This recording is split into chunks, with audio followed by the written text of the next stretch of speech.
2016 Arbitral Award Victory Anniversary at ang bandila sa karagatan na pilit na inaangkin at pinag-aagawan. May report si Bombo Grant Hilario.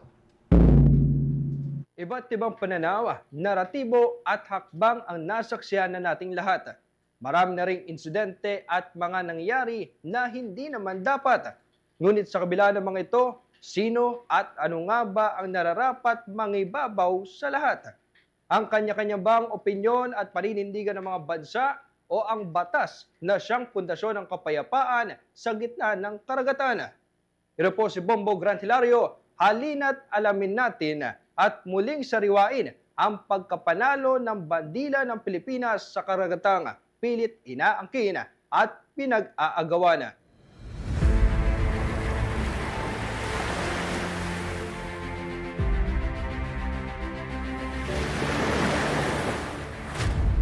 Sa darating na ika-12 ng Hulyo, ipagdiriwang ng bansa ang tagumpay nito nang igawad sa Pilipinas ang Arbitral Award noong 2016 ng United Nations Convention on the Law of the Sea o UNCLOS.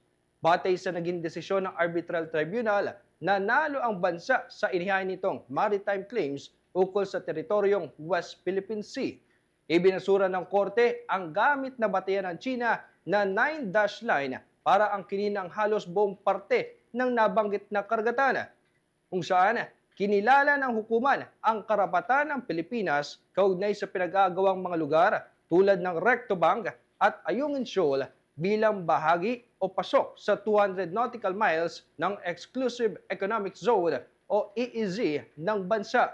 Ipinagbawal din ang pagharang ng China sa mga mangingisdang Pilipino sa Bao de Masinloc o ang Scarborough Shoal. Ang pagbatikos sa mahakbang ng dayuhang bansa sa malawakang pagtatayo ng mga artipisyal na isla at reklamasyon.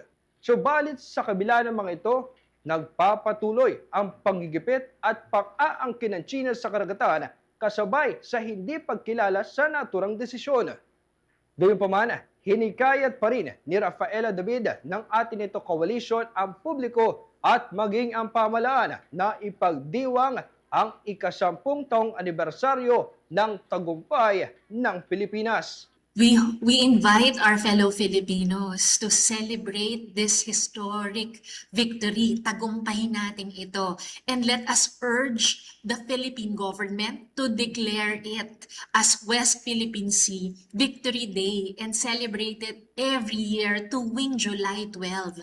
If we memorialize it, if we institutionalize celebrating this landmark legal victory, we also institutionalize it in our national memory. Ibig sabihin ay talagang bawat taon dapat alalahanin natin itong tagumpay na ito para matulungan tayo. Ito ang ating panghahawakang sandata laban sa fake news ng China. Ang isa namang leader ng mga mangingisda na si Roberto Cadodoy Balyon ay aminadong hirap ang sitwasyon ng mga Pilipino sa naturang karagatan. Hindi anya kasi nakalalayo ng pangingisda ang mga lokal sapagkat itinataboy at ginigipit na mga barko ng dayuhang bansa. Malungkot doon na medyo mababa pa rin ang hindi o moral kung hindi ang ating yung tanong mo na pamumuhay, antas ng pamumuhay, lalong-lalo na sa aming huli. Kasi yung mga lugar dati dyan na pinupuntahan namin na kung saan ay malayang nanguhuli ang ating mga mangisda na nakasalalay doon o umaasa, ay hindi na nila ngayon magagawa 100%. Dito na lang sila sa mga malalapit at na hindi inaabot ng mga China vessels dyan na binubuli at tinataboy sila, no? Yon ang malungkot. Talagang malaking kabawasan sa aming huli at kita, siyempre. Sa kabila nito, pagtitiyak ng sandatang lakas ng Pilipinas na patuloy ang kanilang pagpatrolya sa mga teritoryo ng bansang Pilipinas.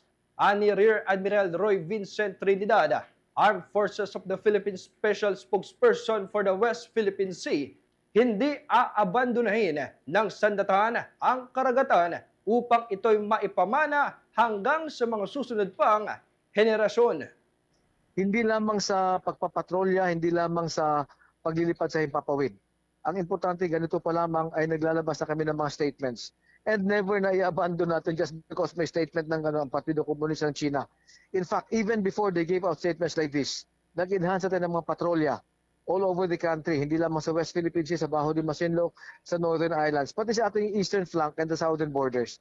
Nag-enhance ng patrolya sapagkat dumating na yung ating mga kagamitan. Hindi pa kompleto, but yung ating mga eroplano, mga barko, yung ating mga sensors, radars, ay mas capable na ngayon kaysa nung nakaraan.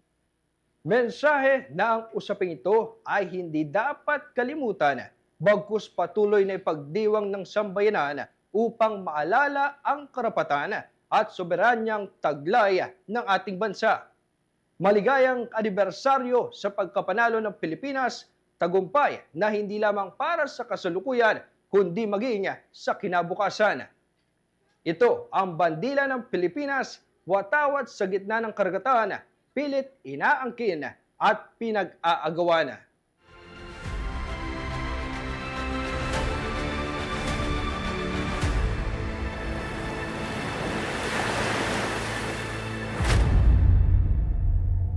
This is Bombo Radio Philippines, the #1 radio network in the country. Your trusted source of news and information. Basta Radio Bombo!